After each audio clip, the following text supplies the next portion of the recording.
पहली बात तो इतिहास के अगर पूरी समझ रखने वाला, इतिहास का सही ज्ञान रखने वाला व्यक्ति होगा तो पहले तो बाबर के नाम से बनी हुई मस्जिद से ज़्यादा महत्वपूर्ण यह बात है जो हमारे देश के लिए, वो यह है कि उसका विध्वंस जो किया गया, जो निश्चित रूप से हमारे संविधान की अपेक्षाओं के बिल्कुल विपरीत था। क्योंकि इतिहास काल में निर्माण और विध्वंस के लगातार कई घटनाएं हुई हैं, कोई एक पहली घटना नहीं थी ये। दूसरी चीज़ ये है कि बाबर के नाम से वो मस्जिद थी, उसमें भी विवाद रहा है। इतिहासकार उस पर भाई एक राय नहीं रखते हैं कि वो मस्जिद मंदिर तोड़ के बनवाई गई या क्या बनवाया गया, और उसकी वजह से तो यह तो एक प्रकार की राजनीतिक अभियान उसको कहें, किसी खास संकीर्ण सोच का या प्रतिक्रियात्मक सोच का, तो उसको एक राजनीतिक अभियान से अधिक हम और कुछ नहीं मानते। लेकिन जहाँ तक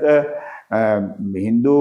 और मुस्लिम समाजों की बात है तो बाबर से पहले तो 400 साल बीत चुके थे मुस्लिम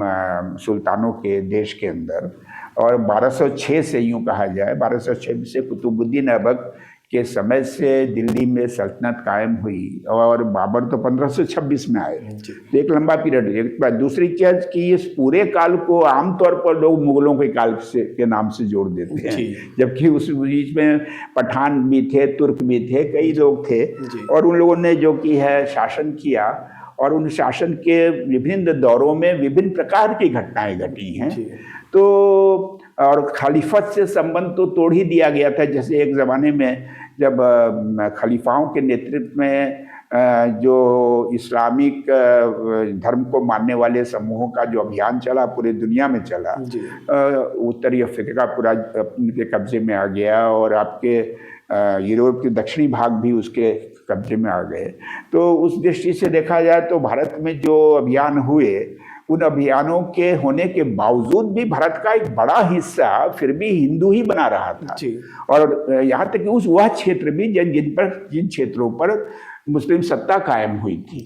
तो और उसके बाद उन्होंने अपने खलीफाओं से, अलाउद्दीन खलजी ने तो अपना संबंध भी तोड़ दिया था। ध्यान ये भी रखने की बात है, जो लोग अक्सर इस बात को नज़रअंदाज कर देते हैं या उस पर ध्यान नहीं जाता है, कि सल्तनत कायम हो जाने के बाद से बाहर से हमले लगातार होते रहे थे, और एक सबसे बड़ा खतरनाक हमला तो मंगोलों का था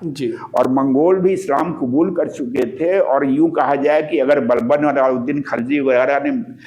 उनका सफल प्रतिरोध न किया होता तो भारत के लिए बहुत बड़ी चुनौती, ज़्यादा बड़ी आने वाली थी, जिसको कि इन्होंने बचा लिया।